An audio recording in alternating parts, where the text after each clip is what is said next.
Est-ce que ça t'est déjà arrivé de te demander pourquoi certaines relations s'abîment sans raison apparente?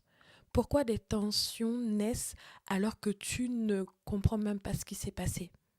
Eh bien, il y a souvent des erreurs inconscientes qui sabotent nos relations. Et aujourd'hui, je vais t'en parler en détail. Dans cet épisode, je vais te dévoiler 5 erreurs qui ruinent les relations et surtout comment les éviter. Et à la fin, j'ai une petite surprise pour toi. Alors reste bien jusqu'au bout.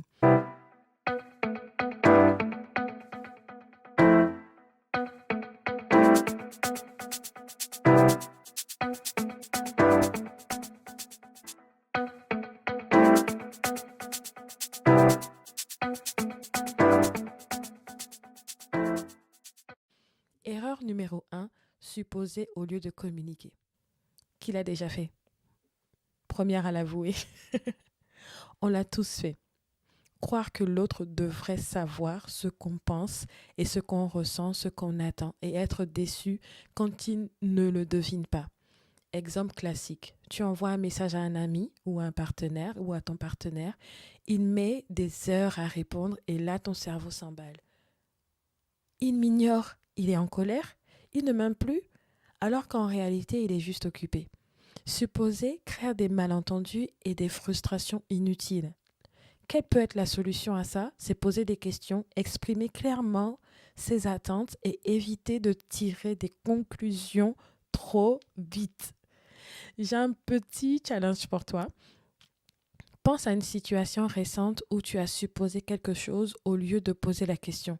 Comment ça aurait pu se passer autrement si tu avais directement demandé? Erreur numéro 2, vouloir avoir raison à tout prix. Avant, j'étais comme ça. Je voulais toujours avoir raison. Et je n'acceptais pas de ne pas avoir raison. Et même si j'avais tort, je voulais quand même avoir raison. C'était quand même une très grande preuve d'immaturité. Merci aujourd'hui. C'est pas que je suis devenue parfaite sur ce point, mais j'essaie quand même de rester beaucoup plus objective et beaucoup plus sage en écoutant. Tu sais, ce moment où une discussion dégénère parce que personne ne veut lâcher prise. Le problème, c'est que dans une relation, ce n'est pas toi contre l'autre, c'est vous deux contre le problème. Quand l'ego prend trop de place, on oublie l'essentiel, comprendre et être compris. La clé, c'est d'apprendre à écouter réellement, à écouter deux fois, un peu comme la Bible dit. Je crois que c'est David qui le dit. Tu as parlé une fois, Seigneur, deux fois j'ai entendu. Pose-toi cette question.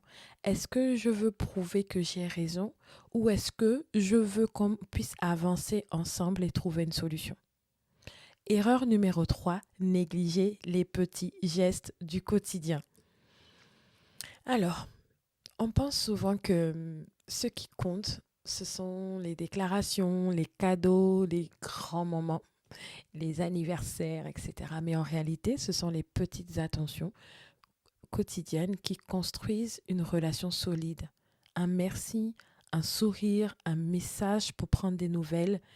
Imagine en fait une plante. J'aime beaucoup les plantes.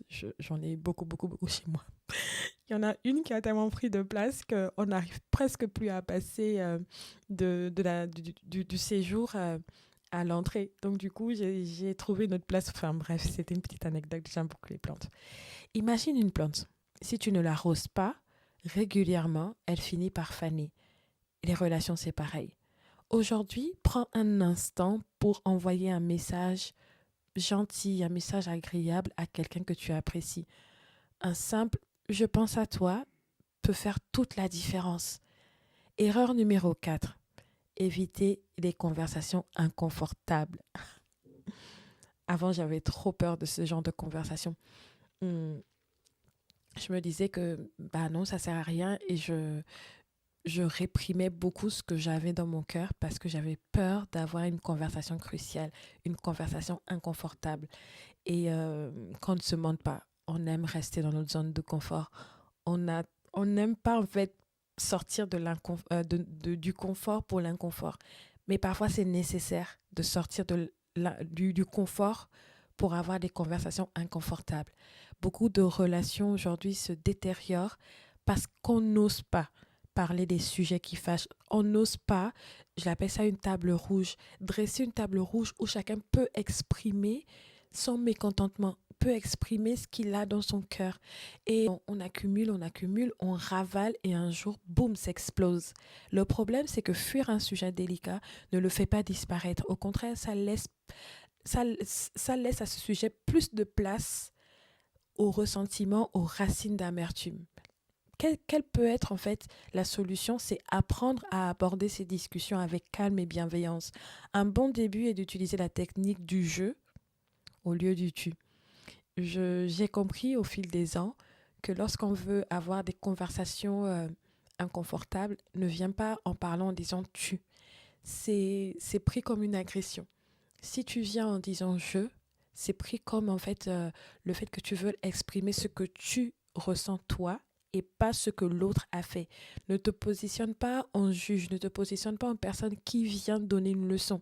Parce que là, tu foires complètement le début d'une conversation inconfortable. Par exemple, au lieu de dire tu ne fais jamais attention à moi, essaye de dire je me sens parfois un peu délaissée, j'aimerais qu'on passe plus de temps ensemble. Pose-toi cette question. Y a-t-il un sujet que tu évites en ce moment dans une relation importante pour toi?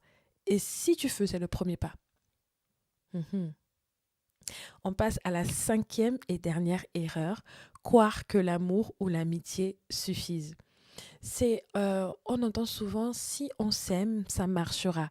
Mais la vérité, c'est que l'amour ou l'amitié ne suffisent pas si on ne les entretient pas. Une relation, c'est comme un feu de cheminée. Si tu ne mets pas de bois, il finit par s'éteindre. Mais avant de s'éteindre, il va commencer à faire beaucoup plus de fumée, il va avoir des braises et après, plus rien. Et parfois, on passe par des saisons où la relation est au niveau des braises. Il n'y a plus de flamme, mais il reste de la braise. Et si on souffle dessus, si on rajoute du bois, les flammes reviennent. Et j'aime beaucoup cette image parce que j'aime beaucoup aussi les feux de cheminée. Je vous avoue un peu trop de choses aujourd'hui, mais c'est pas trop grave.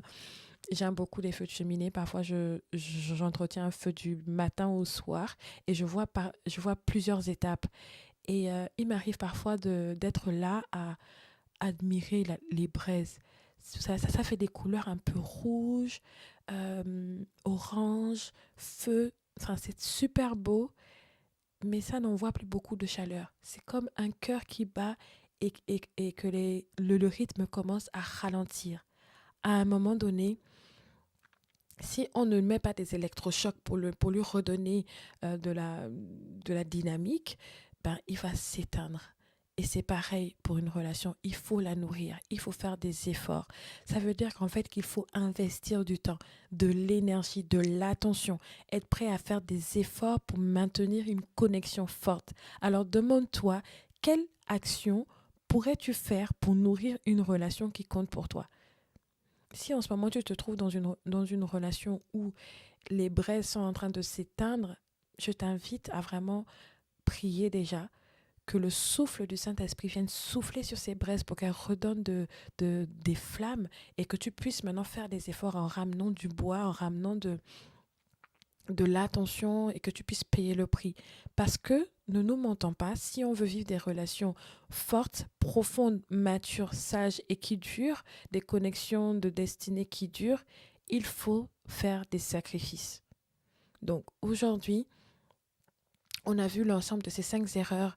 Je les ai un peu survolées. Donc la première, c'est supposer au lieu de communiquer, vouloir avoir à tout prix raison, négliger les petits gestes du quotidien, éviter les conversations inconfortables, croire que l'amour ou l'amitié suffisent. Le but, ce n'est pas d'être parfait, mais de prendre conscience de ces pièges pour améliorer nos relations au quotidien. Et si tu veux aller plus loin, j'ai un cadeau pour toi, un e-book gratuit où je détaille ces erreurs avec des exemples concrets et des exercices pour t'aider à les éviter. Maintenant, tu peux le télécharger en cliquant sur le lien en description.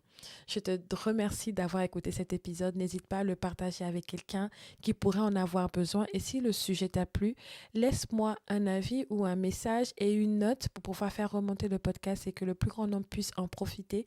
Ça me ferait super plaisir d'avoir ton retour. À très vite pour un prochain épisode.